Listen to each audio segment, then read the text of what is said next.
Hey everybody, it is Grant Robbins coming at you again from the garage, talking a little more surety. Today we're talking about payment bonds. So, what is a payment bond? We hear it a lot, especially payment and performance bond, as kind of in the same sentence in our industry. And it's true, those two are the most widely used bonds in the construction industry. But today we're going to drill into just the payment bond. So, what is it? Well, a payment bond is a type of surety bond that basically ensures to the owner that the general contractor is going to pay all of its subcontractors. How? Well, I'll tell you. Think of it this way. On a private project, if a general contractor is not paying its subcontractors, that subcontractor has the ability to file a lien against the property in order to ensure payment because they have now clouded title on that property, which encumbers it to the owner, and the owner then will somehow force the general contractor to make that payment to unencumber his property. And there's usually contractual language that sets up how that is done within those owner-contractor agreements.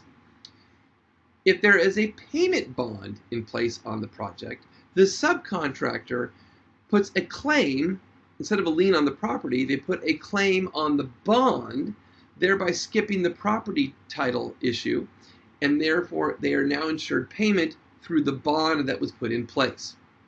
On public projects, you can't put a lien on public property. That makes sense, right?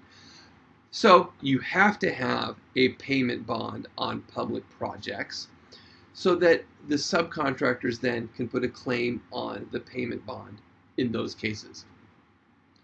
In a way, if you think about it, it's a way for owners to keep their property free of clouded title if something goes wrong with payment on the general contractor side.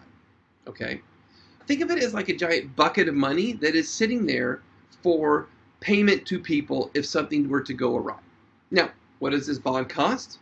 Well, in most states, you have to put up 100% of the dollar value of the subcontracts on that project. However, there are stipulations for multi-million dollar projects. It doesn't make sense to bond for that amount. So each state has its regulations and whatnot on what dollar volume has to be set aside on a payment bond versus the contract value of the project. Something to look into if you're looking into those. So very important on projects. It's very good to do. And also, if you're a general contractor, you may want to look at having large subcontractors on your projects provide their own payment bond, because typically those large subcontractors have multiple suppliers and even tiered subcontractors, and this will protect you from having any payment issues with your subcontractors. So that's it for payment bonds. We'll come at you again from the garage with some more surety discussions. Talk to you next time.